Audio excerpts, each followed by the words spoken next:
Gunstar Heroes julkaistiin vuonna 1993 Sega Mega Drivelle.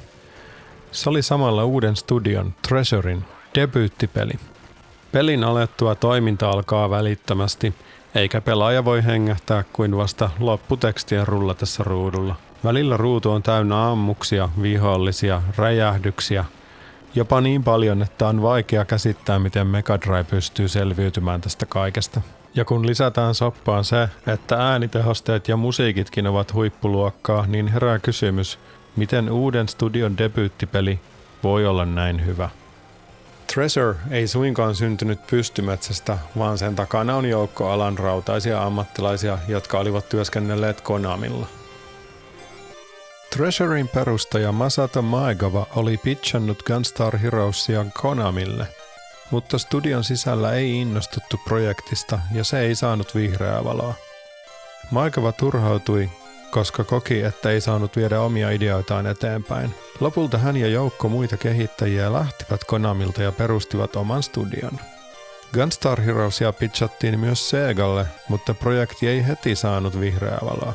Sen sijaan Sega palkkasi Treasuren tekemään lisenssipelin McDonaldsille. Treasure suostui, koska studion piti saada rahaa sisään. Samalla he jatkoivat Gunstar Heroesin kehitystä. Treasure jaettiin 2 tiimiin, joista toinen työskenteli McDonald's-pelin parissa ja toinen Gunstar Heroesin parissa. Kun Sega näki, miten taitava tiimi oli kyseessä, he antoivat lopulta vihreää valoa myös Gunstarille. Studio ei halunnut, että heidän ensimmäinen pelinsä olisi lisenssipeli, vaan originaali uuteen ideaan perustuva. Lopulta julkaisuaikataulut saatiin sumplittua niin, että Gunstar Heroesista tuli studion ensimmäinen julkaisu. Eiköhän se historia-ala olla jo käsitelty. Lyödään pelikoneeseen. Kuten tavallista tämän lajityypin peleille, juoni toimii lähinnä tekosyynä toiminnalle. Pahikset ovat anastaneet 4 jalokiviä, joiden avulla voidaan herättää henkiin muinainen paha. Sankareilla ei siis ole muuta vaihtoehtoa, kuin lähteä hakemaan ne jalokivet takaisin voimakeinoin. Heti pelin alussa pelaajan on tehtävä valinta, jolla on iso vaikutus koko loppupeliin. Fixed Shot-ohjaustavassa pelihahmo pysähtyy, kun pelaaja ampuu, mutta etuna on se, että voi ampua hallitusti 8 eri suuntaan. Fixed Shotin haittapuolena on se, että et voi liikkua ja tulittaa samaan aikaan, ja kun pelissä pitäisi edetä koko ajan, sillä perusvihollisia tulee loputtomina aaltoina, niin joissain kohtauksissa tämä voi olla turhauttavaa. Jostain syystä itse pelasin aina tällä ohjaustavalla. Yksi syy voi olla se, että tällä pelihahmolla melee-liikkeenä on päheä hyppypotku, kun taas Free Shotilla on omituinen mahaplösäys. Pelin sujuvuuden kannalta suosittelen ehdottomasti Free Shot-vaihtoehtoa suurimmalle osalle pelaajista. Ja se, että voit liikkua ja ampua samaan aikaan, tekee etenemiskohtauksista huomattavasti sujuvampia. Toisaalta joissain pomotaisteluissa, joissa olisi hyvä olla paikallaan ja ampua tähdätysti, on Free Shotilla pelaaminen hieman turhauttavampaa. Toisaalta tämän rajoituksen vaikutusta pystyy minimoimaan käyttämällä hakeutuvia aseita. Loppujen lopuksi kyseessä on makuasia ja on hienoa, että pelissä on mahdollisuus valita. Ja tätä aasinsiltana käyttäen pääsemmekin keskustelemaan pelin asejärjestelmästä. Se on nimittäin aika mielenkiintoinen. Alussa pelaaja saa valita 1 perusaseen, joita on 4 eri sorttia. Löytyy sarjatuliasetta, sähköasetta, hakeutuvaa asetta ja liekinheitintä. Juju onkin siinä, että aseslotteja on 2. Aseita yhdistelemällä voi luoda kokonaan uusia aseita. Jos yhdistää 2 samanlaista asetta, saa tehokkaamman version kyseisestä aseesta. Mutta jos miksaa 2 erilaista asetta, saa sekoituksen näistä 2. Esimerkiksi sarjatuliase ja liekinheitin tekee aseen, joka ampuu räjähtäviä ammuksia. Pelissä on myös aseeton taistelu. Vihollisia voi heittää, potkia, liukutaklata. Ja jopa silloin, kun roikkuu platformissa ja heilahtaa ylös, niin matkalla osumaa ottavat viholliset saavat vahinkoa. Vihollisten heittämät pommit voi heittää takaisin. Kaiken kaikkiaan aseeton taistelu on hyvin toteutettu ja tuo kivasti vaihtelua. Pelin alussa on 4 kenttää, jotka saa suorittaa omavalintaisessa järjestyksessä. Käydään ne seuraavaksi läpi käänteisessä suosikkijärjestyksessä, eli aloitetaan siitä, josta mä pidän vähiten ja lopetetaan siihen, mistä mä pidän eniten. 4. sijalla on noppakenttä. Kenttä alkaa lyhyellä ulkoilmaosuudella, jossa juostaan kohti noppakeisarin tukikohtaa. Tukikohdan sisällä pelaaja joutuu pelaamaan jättikokoista lautapeliä. Pelaaja viskaa nappaa ja sen näyttämä luku määrittää montako ruutua pääsee etenemään laudalla. Yleensä ruuduissa joutuu taistelemaan, mutta siellä on mukana myös muutamia bonusruutuja, joista esimerkiksi saa nostaa power-appeja tai vaihtaa aseita. Idea on sinänsä ihan hauska, mutta lautapeli rikkoo hieman pelin flowta. Ja osa taisteluista on oman makuuni turhan psykedeellisiä, ja sen takia tämä kenttä on omassa rankingissani sijalla 4.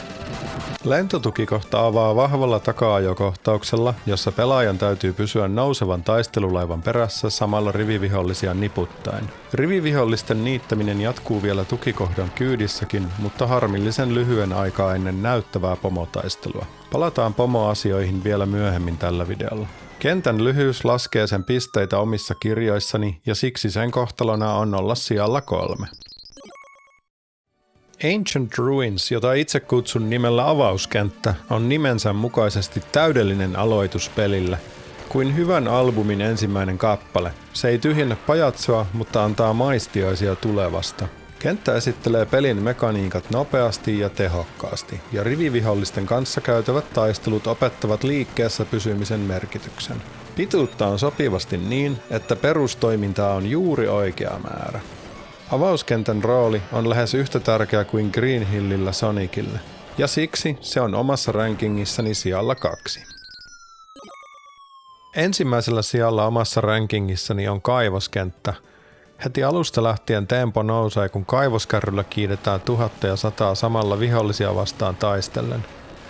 Kaivoskärryllä voi ajaa myös katossa. Se on mielenkiintoinen pelillinen elementti ja sen toteutus on pelattavuudeltaan täydellinen, sillä se tuntuu täysin luontevalta.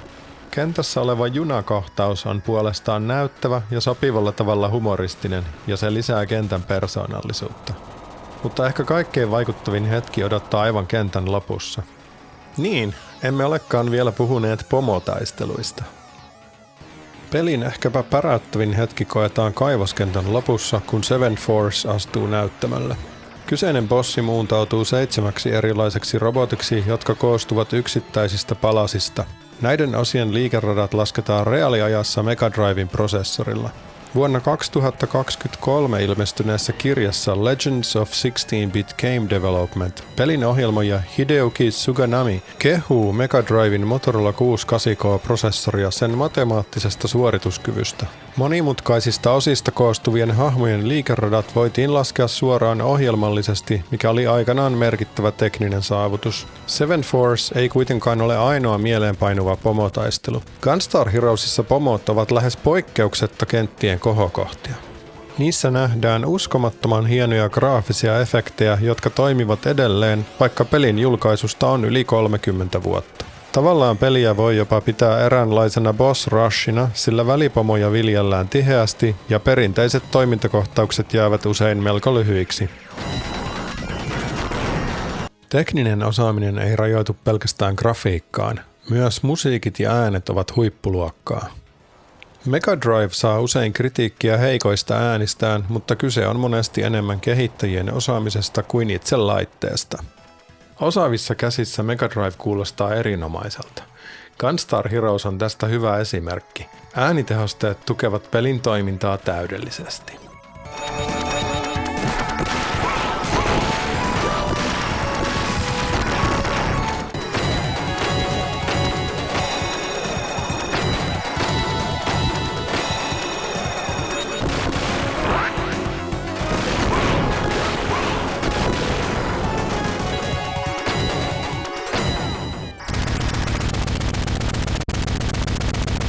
Pelin soundtrack kuuluu Mega Driven parhaimmistoon. Kuunnellaanpa muutamia klippejä.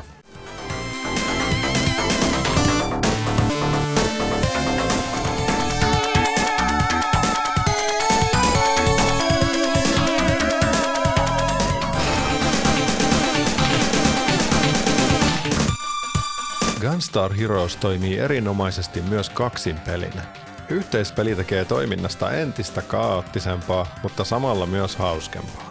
Sohvalta pelattuna peli saa aivan omanlaistaan energiaa ja se on mielestäni edelleen paras tapa kokea peli. Mikäli käytössä on kuvaputkitelevisio, tunnelma nousee vielä pykälän korkeammalle tasolle. Pyysin kaksinpeliä varten mukaan poikani, joka tykkäsi pelistä heti. Tämä osoittaa entisestään, miten hyvin Gunstar Heroes on kestänyt aikaa. Treasure on firmana edelleen olemassa, mutta keskittyy nykyään lähinnä julkaisemaan vanhoja pelejään uudestaan eri alustoille. Heidän uransa käsitti useita rakastettuja klassikoita, mutta itselleni niistä tärkein tulee aina olemaan